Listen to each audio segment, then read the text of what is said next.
We talk about poop, and we talk about sex, but we don't talk about mental health. Okay, how many times do you see the poop emoji all over your social media, or at freaking Five Below, but never in we talk about mental health. It shouldn't be a taboo anymore. And like I said, I'm not going to talk much about myself except for a few things. There was a video that I posted as a vlog about a month ago, roughly. I think it was just about a month to this day. And I said something along the lines that I would rather die before my mother does and be buried and never forgotten to be forgotten. Okay, just enough why that's not a suicide. Okay, I had to disclose that right from there so people aren't reading the wrong way. I have with 988 is, will Hollywood trivialize it the way that they did to 911? What I mean by that is that how many movies do you see these actresses, oh my god, call 911, call 911, and then you go to see where they call the 911 number and the public safety people come right on the scene. So the same thing going to happen to 988. And I think that is something to ask questions about. I know talk show hosts like Howie Carr and some other whack jobs would trivialize the suicide. Before the National Suicide Hotline, there used to be local, 7-digit, hotlines. I think the Samaritans was the longest one, and Howie Carr would trivialize that whenever one of our local teams would, lose in the playoffs. He would tweet it out, and I find that just to trivialize mental health in 2021. There's no room for it anymore. There should be zero tolerance for it. And again, a lot of people won't talk about this because a lot of the high functioning people tend to stay away from the low functioning people. So they're the ones that call you and enable us when you call them out for, say that they're pride and arrogant, right? But going back to the statistics, it goes back to a lot of deaths on the autistic spectrum disorder involves wandering or drowning because they're drawn to the water, but they don't have the safety risk? Or is it that they wanted to end their life? And I really want to ask that question in the utmost serious way because I think people aren't wanting to talk about this. I think it's a taboo, even for people that don't speak. Oh, my cute little boy, my cute little baby boy would not have mental health issues because he has autism and he doesn't have any empathy and emotion. Are you fucking with me? Are you kidding me? You think your little cute little baby boy is gonna be a cute little baby boy forever? They turn into like manly monsters on some of the ends of the spectrum, in my opinion.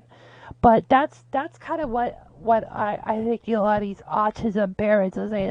Oh, my kid, little boy, he has autism. He can't be sad because he's a little boy. Boys don't get depressed.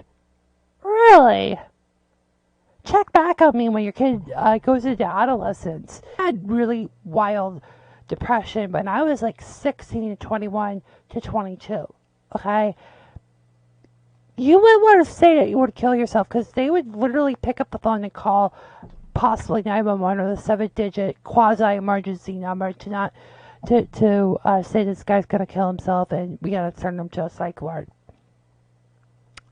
So you want to have an open dialogue before it gets too late, right? Before someone causes harm or someone that's... You want them to be open without punishing them. And so when you say that you have thoughts of suicide, like not in the last 24, 48, maybe,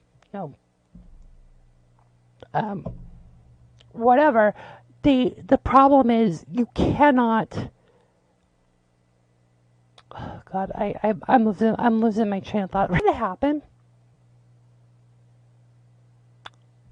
Or 911 for that matter.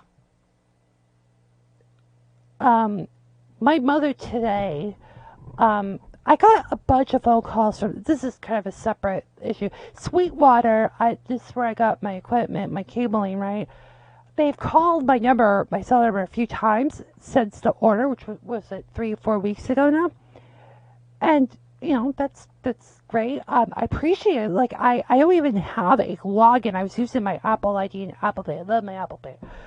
I use the Touch ID. I know that's so 2016, but so I called them up this morning. I know they're probably out of the office. So I left a voice message because I had to get ready for the day today. So I tell my mother the story, and she's like, "I know." I'm like, "How do you know?" Because I saw the phone log. So don't get me started with that. That will be a discussion for another day. How to respect privacy of call logs, and especially if you're not privy to know who's calling. That sounds like a stalker thing, right? A stalker would it's the hot chick analogy, right? So what happens if I call 911 or 988? But I was gonna know because we upgraded our business class to our phone lines as well. Thank you to the fucking Kari's law legislation. No, or 9 to dial 911 in an enterprise setting, and anyone. I think it was the other law that the FCC put in, but basically, anytime a 911 number is called in a business, the operator's number or has an app to the business class it's like crisis alert.